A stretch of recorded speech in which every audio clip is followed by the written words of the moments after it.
राजा कृष्णदेव राय और तेनालीराम की समझदारी। राजा कृष्णदेव राय और तेनालीराम की समझदारी से संबंधित ये कहानी है। सभी बच्चे ध्यान से सुनेंगे। जैसे मैं कर रही हूँ वैसे ही आपको रिप्रेजेंट करना है। फिर राजा कृष्णदेव राय, राजा कृष्णदेव राय विजयनगर के बहुत बड़े महान राजा हुए हैं। विजयनगर के बहुत बड़े महान राजा। उनका एक मंत्री था। उनके मंत्री का क्या नाम था? तेनालीराम। दरबार में बहुत सारे मंत्री थे, उनमें से इनका एक समझदार मंत्री था तेनालीराम, जो अपनी बुद्धिमानी और ईमानदारी के लिए बहुत प्रसिद्ध है। ठीक है।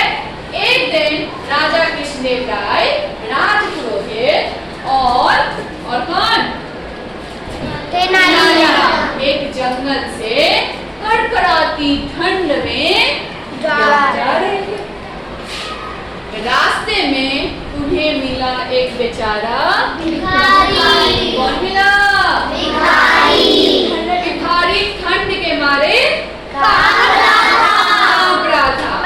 राजा कृष्णदेव राय को उस भिखारी को देखकर बहुत बुरा लगा और मन में सोचा कि इतनी ठंड में बेचारा जंगल में कैसे रह रहा है। उन्होंने क्या किया? उन्होंने अपनी इतनी महंगी शॉल उतारी और भिखारी को दे दी। अब सारे के सारे क्या कर रहे थे? तालियां और प्रशंसा की आवाज हर तरफ गूंज रही थी कि राजा कृष्णदेव राय कितने महान हैं, कितने दानी हैं और कितने उदार हैं। उदार मतलब जो दूसरों के लिए भलाई के लिए काम करते हैं। कि उन्होंने अपनी इतनी महंगी शॉल उतार कर दे दी। लेकिन बस एक व्यक्ति था उस भीड़ में जिसने कुछ नहीं बोला, ना ताली बजाई, ना प्रशंसा की, ना हाँ ना किसी चीज में कोई जवाब नहीं दिया। नहीं दिया। तो राजपुरोहित ने कहा, आपको शर्म नहीं आती? हमारे राजा ने इतना बड़ा काम किया और आप उनकी प्रशंसा भी नहीं कर रहे हो। पूरा दरबार, पूरा लोग सब उनकी प्रशंसा कर रहे हैं और आप नहीं कर रहे हो। तब भी तेनालीराम चुप था। क्या था? चुप। अब क्या किया जाए भाई? अब तेनालीराम राजा कृष्णदेव राय को बहुत गुस्सा आया कि मेरा इतना प्रिय मंत्री और कुछ भी नहीं बोला। उन्होंने अपनी सवारी आगे जाने के बजाय वापस महल में आ गए। महल में आने के बाद राजा कृष्णदेव राय गुस्से में क्रोधित होकर बोले, तेनालीराम चले जाओ मेरे महल को छोड़कर, चले जाओ मेरे राज दरबार को छोड़कर, और कोई भी चीज तुम लेकर यहाँ से नहीं जाओगे। बस अपना एक सामान तुम लेकर जा सकते हो। बताओ तुम क्या लेकर? तो राजा तेनालीराम था तो समझदार, था बुद्धिमान।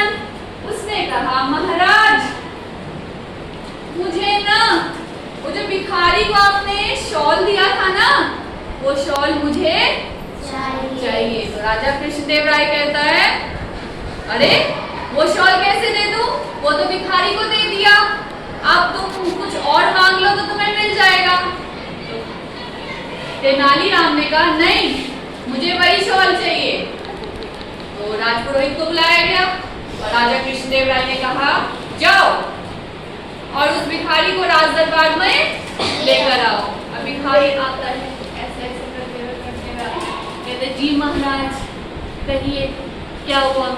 तो कहता है, राजा कृष्णदेव राय कहते हैं, सुनो भिखारी, जो मैंने तुम्हें कल शॉल दिया था वो शॉल तुम मुझे वापस कर दो और तुम जो कीमत मांगोगे मैं तुम्हें दूंगा। उसके बदले बहुत सारी चीजें दूंगा, बट मुझे ये शॉल दे दो। भिखारी डर के मारे कहता है, डर से कि मैंने तो उसको